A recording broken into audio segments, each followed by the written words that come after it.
1993 के मुंबई बम धमाकों के आरोपी इकबाल मूसा उर्फ बाबा चौहान को उत्तर पश्चिम उद्धव ठाकरे गुट और महाविकास आघाड़ी के उम्मीदवार अमोल कीर्तिकर का प्रचार और समर्थन करते देखा जा रहा है।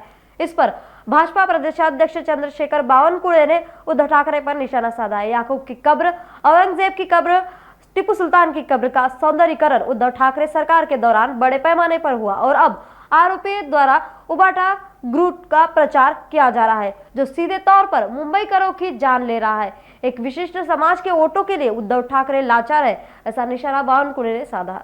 भगवान प्रभू रामचंद्राच्या प्रतिष्ठापनेच्या दिवशी ज्या उद्धव ठाकरेला आणि काँग्रेसला भीती वाटली की प्रभू रामचंद्राच्या प्रतिष्ठापनेच्या कार्यक्रमाला जर आम्ही गेलो तर आमचे मतं वाया जातील, आम्ही मतांचं राजकारण त्यांनी केलं,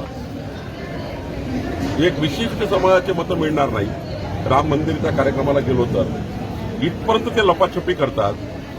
हिंदुत्ववादी भूमिकेतनं उद्धव ठाकरे हे दूर पळाले आहे। उद्धव ठाकरेंनी मागच्या 3 दिवसापासून मी वाट बघतो त्यांच्या फेसबुक लाईव्हची, कमीत कमी फेसबुक लाईव्ह करतील, त्यांना सवय आहे फेसबुक लाईव्ह करायची।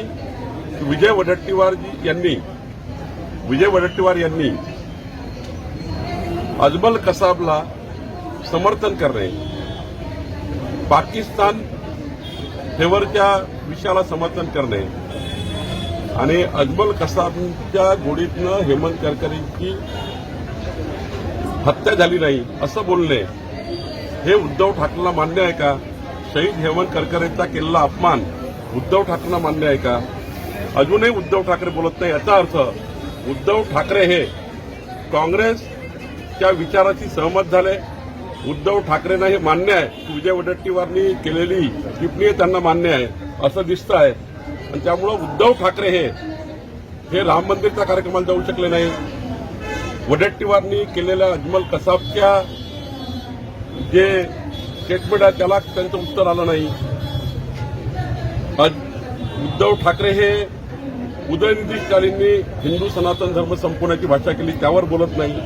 स्वातंत्र्यवीर सावरकरांचा अपमान याच महाराष्ट्रात राहुल गांधींनी केला त्यावर बोलत नाही। यामुळे उद्धव ठाकरेंकडून आता सर्व अपेक्षा संपलेल्या आहेत आणि मला वाटतं उद्धव ठाकरे हे मताच्या राजकारणाकरता एवढे लाचार झाले आहेत की त्यांना या महाराष्ट्रामध्ये आता स्वर्गीय हिंदू सम्राट बाळासाहेब ठाकरेचे सारे विचार उद्धव ठाकरेंनी सोडून काँग्रेसच्या सोनिया गांधीच्या दरबारात त्यांनी मुजरा लावलेला आहे। नागपुर समय, गली से दिल्ली तक।